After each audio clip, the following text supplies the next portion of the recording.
Como si ya no fuera poco el pesimismo que genera el próximo Poder Judicial, hoy se anunció que el controvertido abogado Vidulfo Rosales deja su puesto como defensor de los padres de familia de Ayotzinapa para integrarse nada más ni nada menos que al equipo de Hugo Aguilar, el nuevo ministro presidente de la Suprema Corte de Justicia de la Nación.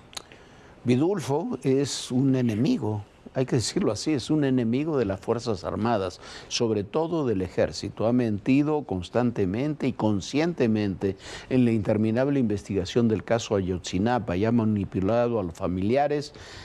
Nada tiene que hacer en la Suprema Corte de Justicia de la Nación. Ya se generaron muchas reacciones. Hoy Vidulfo hace unas horas decía, bueno, que también todavía no es tan seguro que se vaya a la Corte. A ver qué es lo que pasa. Me imagino que en las Fuerzas Armadas mexicanas debe haber por lo menos molestia con que llegue Vidulfo Rosales a la Suprema Corte. Pero además vaya dupla la que podría ser con Aguilar. El propio Hugo Aguilar con viejos antecedentes con el zapatismo, Vidulfo en relaciones con el ERPI, enemigo declarado de las Fuerzas Armadas, con los grupos que tienen un pie en movimiento social y otro en el crimen organizado allá en Guerrero. Cada día se pone mejor el próximo Poder Judicial.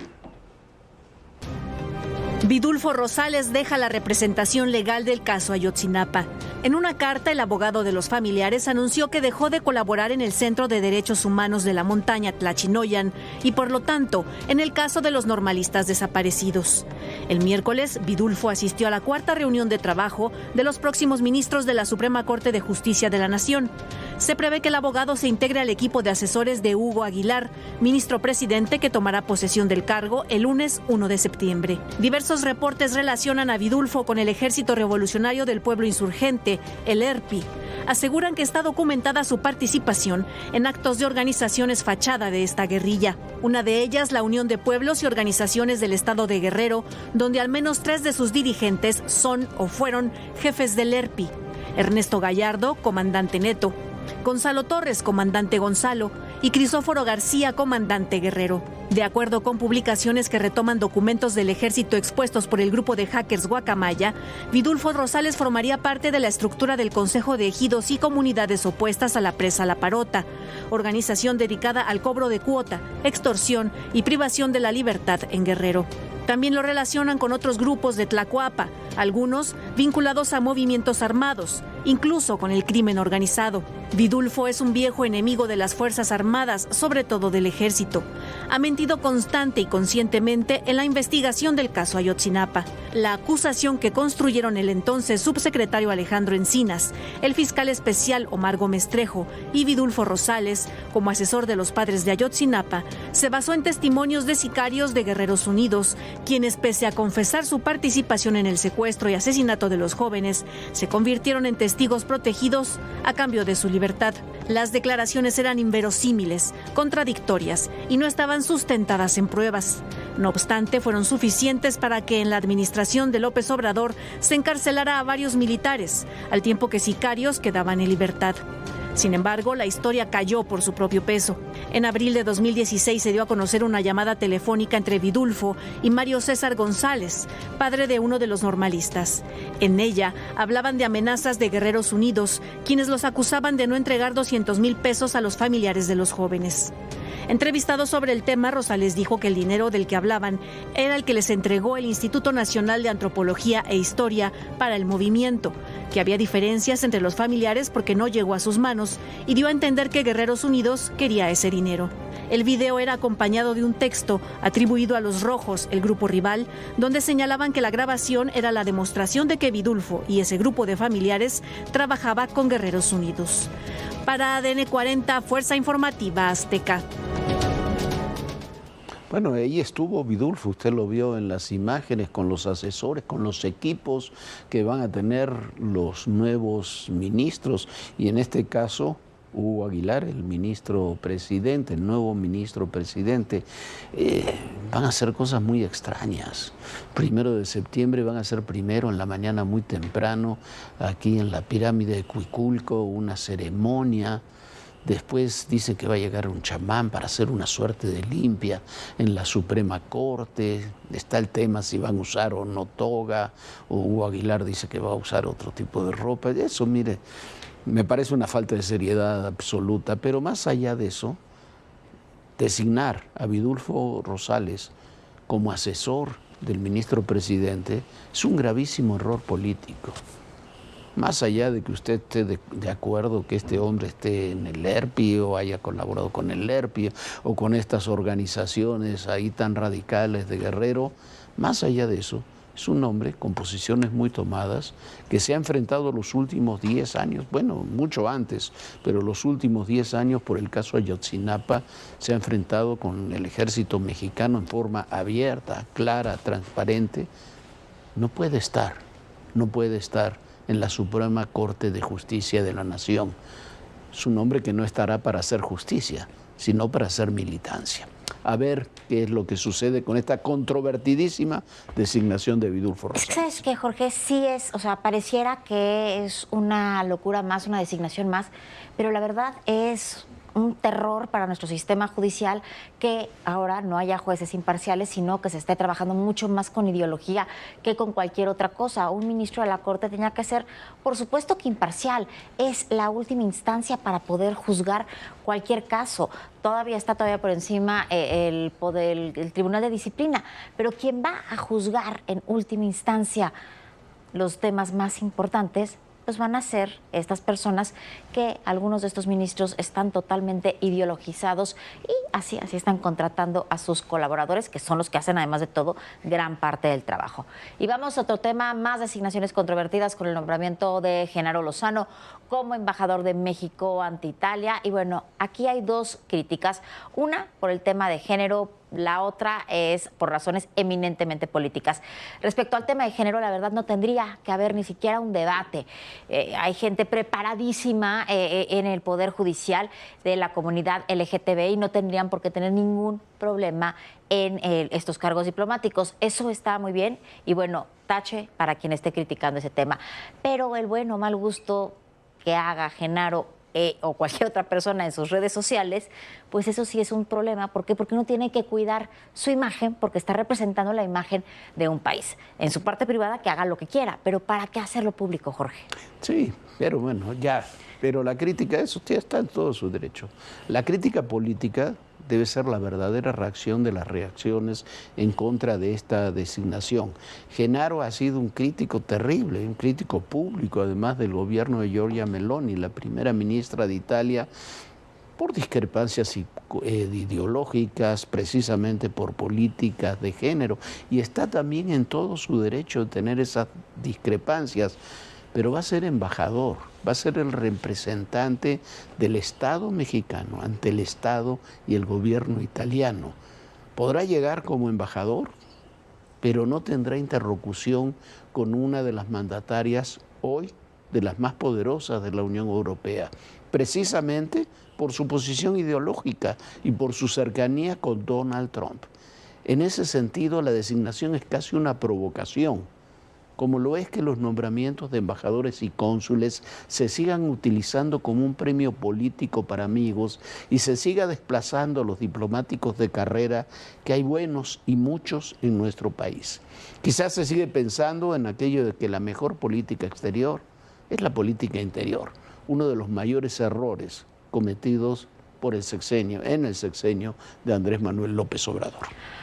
Bueno, y otra historia increíble que relaciona la cultura con la política exterior es otra más que ha protagonizado nada más ni nada menos que Paco Ignacio Taibo, sí, el director actual del Fondo de Cultura Económica, que en momentos en que es tan importante estar cerca de nuestros paisanos en Estados Unidos, fortalecer los lazos con ellos, decidió cerrar la oficina y la bodega de distribución del editorial del gobierno mexicano en San Diego. No solo eso, dijo que se habían donado esos libros, pero ¿qué cree?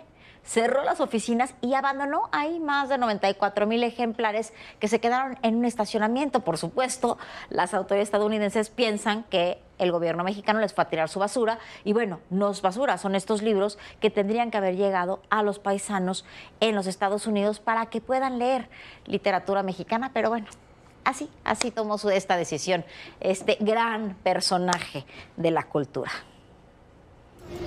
Hola, estamos aquí por el área de los sheriffs del county de San Diego y hay muchísimos libros del Fondo de Cultura Económica. Aquí, por ejemplo, nos acabamos de encontrar un chorro de estas joyas de Rulfo, sus textos en voz del autor. No es una venta especial del Fondo de Cultura Económica, mucho menos el traslado de miles de libros a otra sede de la editorial. Es lo que quedó tras el cierre de oficinas y almacén de su filial en San Diego, Estados Unidos. Lo que menos importó fue el alma de la editorial.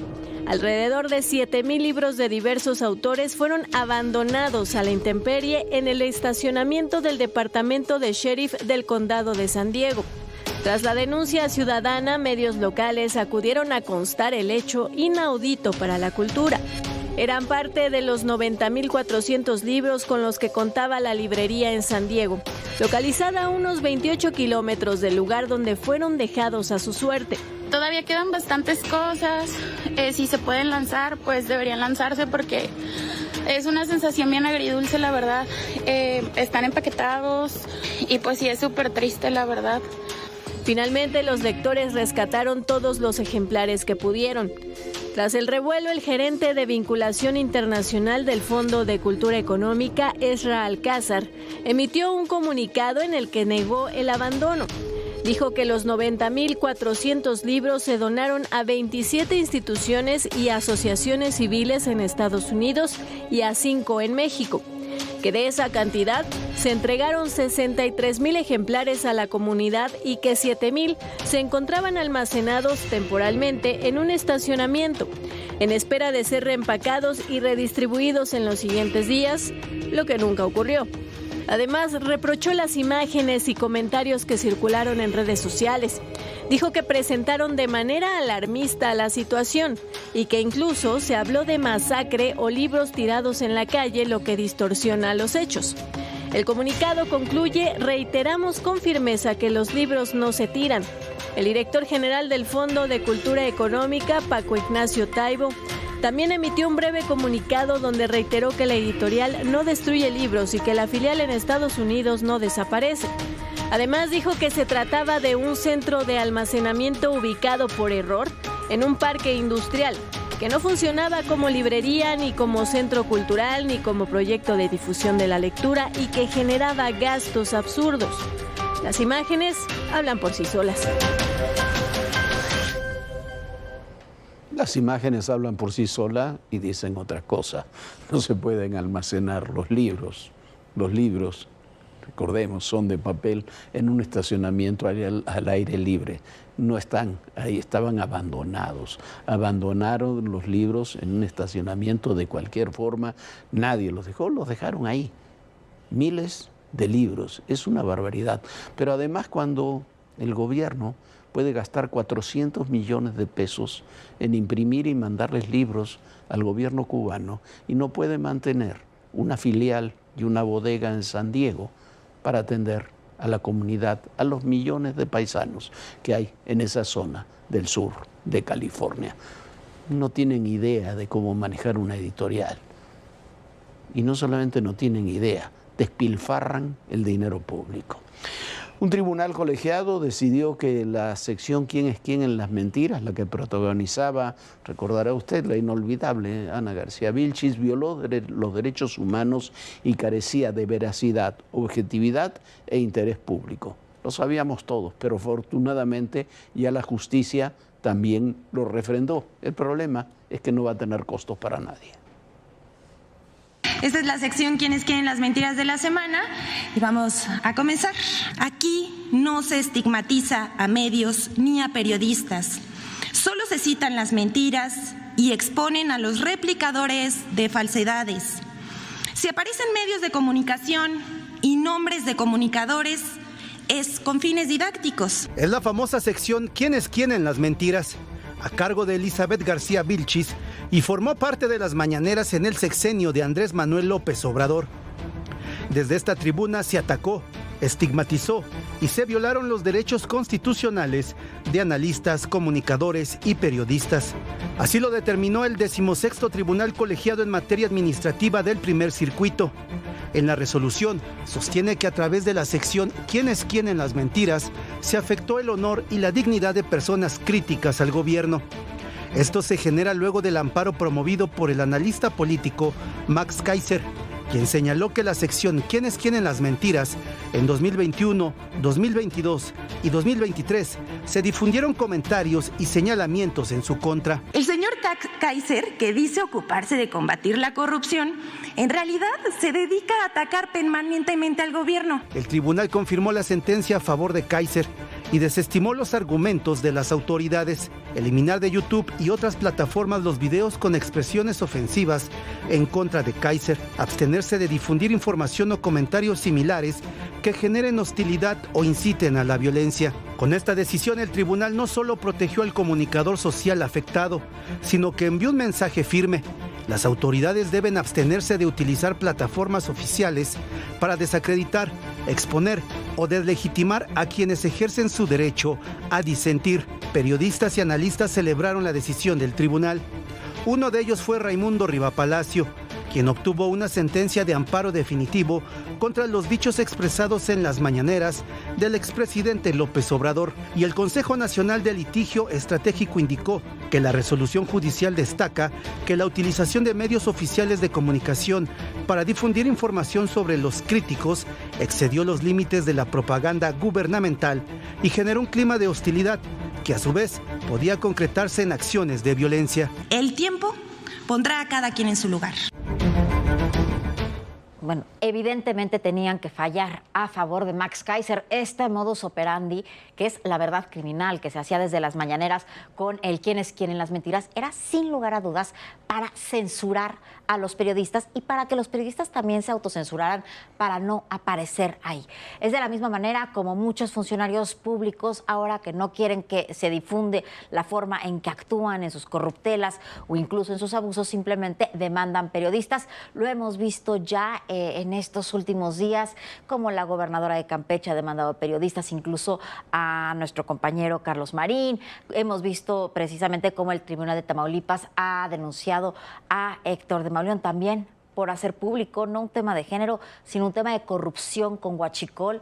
Y bueno, simplemente reciben demandas. Afortunadamente, y como les contaba, la semana pasada la Suprema Corte de Justicia de la Nación le desechó un amparo a Ricardo Rodríguez Vargas, que me había demandado también para censurarme. Ahora, hay que tener mucho cuidado porque esos tribunales que estaban a favor de la libertad de expresión, esa Suprema Corte que protegía de alguna manera el ecosistema de los periodistas, que hoy, sin lugar a dudas, somos los únicos que estamos ejerciendo esta oposición en torno al gobierno. Vemos los partidos políticos prácticamente de oposición, prácticamente desdibujados. Los periodistas son los que están investigando y haciendo públicas las corruptelas y los malos manejos que se están dando desde los distintos ámbitos de gobierno y, por supuesto, que han encontrado desde el 2018 para acá una manera para censurar, para amedrentar y para que la gente, usted, no se entere de lo que está pasando, Jorge. Sí, ahí están, pero bueno, todos los temas son diferentes, pero están concatenados, ¿eh?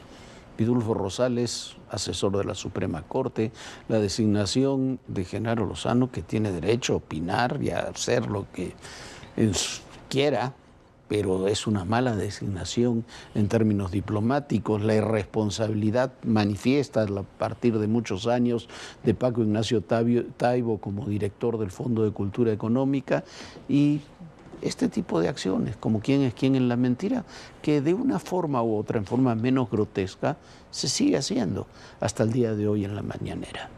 Son mecanismos autoritarios, mecanismos polarizadores, pero ahí están todos ellos y lo que hay que hacer es seguir insistiendo en que en una sociedad que se pretende democrática, todo esto, los 4 casos no pueden ocurrir. Del que somos el primer país exportador. Renunció, ¿por qué? Porque no estaba de acuerdo. La magnitud que ha tenido el narcotráfico mexicano. Las confrontaciones, las reacciones.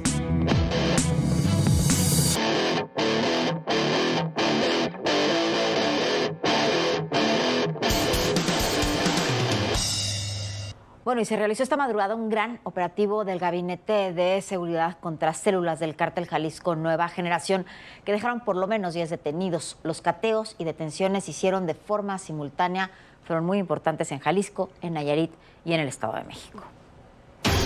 Es el más reciente operativo del Gabinete de Seguridad. Ocurrió de forma simultánea en Jalisco, Nayarit y Estado de México. El saldo fue de 14 personas detenidas, las cuales operaban para el Cártel Jalisco Nueva Generación. Su principal función era el tráfico de armas. En total fueron 16 cateos, 14 de ellos en Jalisco. Uno de los inmuebles era una armería. En su cuenta de ex, Omar García Harfuch detalló que 10 de las personas detenidas ya contaban con órdenes de aprehensión por delincuencia organizada, acopio y tráfico de armas. Entre los detenidos está Héctor Agustín N., alias Cachorro, señalado como jefe de plaza y responsable de la compra y venta de armas que abastecía distintas facciones del Cártel Jalisco. Luis Diego Barajas y Adalí Paola Cañedo, operadores financieros, así como Bernardo Enrique Castañeda Duarte, encargado de la estructura logística. Los detenidos no solo se dedicaban a la compra y venta de armas, algunos estaban a cargo de modificar y elaborar piezas para las pistolas y fusiles de asalto, y había vendedores minoristas que ofertaban el armamento en Nayarit. De acuerdo con el reporte oficial, 4 de los detenidos no pertenecían a la célula criminal, pero brindaban servicio a sus integrantes. Las personas detenidas junto con los materiales asegurados fueron puestos a disposición de agentes del Ministerio Público. Bueno, y el novelón entre el gobierno de México y la DEA sigue dando nuevos capítulos. Mientras en México la propia presidenta Sheinbaum niega que haya mecanismos de colaboración y operación con la agencia antidrogas estadounidense, el director de la DEA, Terry Cole, elogió la disposición sin precedentes, así lo dijo con textual, disposición sin precedentes de México a cooperar con Estados Unidos en la lucha contra el narcotráfico. Así están las cosas. Le preguntaron a Cole si estaba de acuerdo con bombardear. Esa fue la pregunta, fue en Fox News, bombardear a los cárteles de la droga mexicano para desmantelar las redes del tráfico hacia el territorio estadounidense. Cole respondió que su organización apoyará la decisión que tome Trump, cualquiera que sea.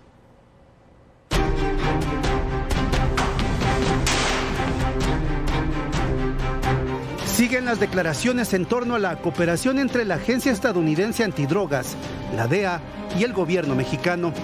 Por 2 días consecutivos, la presidenta Claudia Sheinbaum negó que existiera un acuerdo conjunto del llamado Proyecto Portero, con el que la DEA busca atacar a las redes de tráfico de drogas.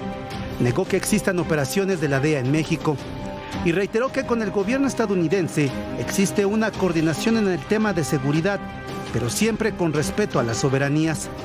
Pero el director de la DEA, Terry Cole, no opina igual.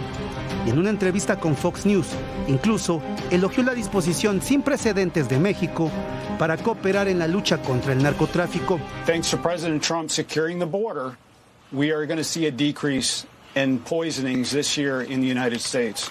I think due to his efforts with Mexico, we are seeing a willingness for them to cooperate at record levels with the United States. Ante la pregunta de que si la DEA apoyaría posibles planes de la administración para bombardear a los cárteles de la droga mexicanos, Cole respondió que su organización apoyaría la decisión que tome Trump, que cumplirán con su misión. A los elogios de la DEA se sumaron los que llegaron desde el Capitolio. Y es que un nuevo reporte indica que la presidenta mexicana incrementó la cooperación con Estados Unidos en la lucha contra los cárteles mexicanos del narcotráfico, lo cual contrasta con el declive ocurrido durante el gobierno de su antecesor, Andrés Manuel López Obrador. Bueno, y el mismo jefe de la DEA, Terry Cole, dice que el gobierno de Venezuela colabora con las FARC y envía cantidades récord de cocaína a México. Está vinculando a México con el tráfico de drogas de Venezuela. Imagínese usted para cómo están las cosas. Y mientras tanto continúa y se acrecienta el bloqueo en torno a Venezuela. Llegan más barcos y más equipo del Comando Sur al Caribe, una zona estratégica no tan lejos de México. Venezuela is turned into a narco-terrorist state that continues to work with the FARC, continues to work with ELN from Colombia to send record amounts of cocaine from Venezuela, from Colombia, into the Mexican cartels that continue to come into the United States. Así es como el director de la Administración de Control de Drogas de Estados Unidos, Terry Cole, acusó este jueves a la dictadura de Nicolás Maduro de colaborar con guerrillas colombianas.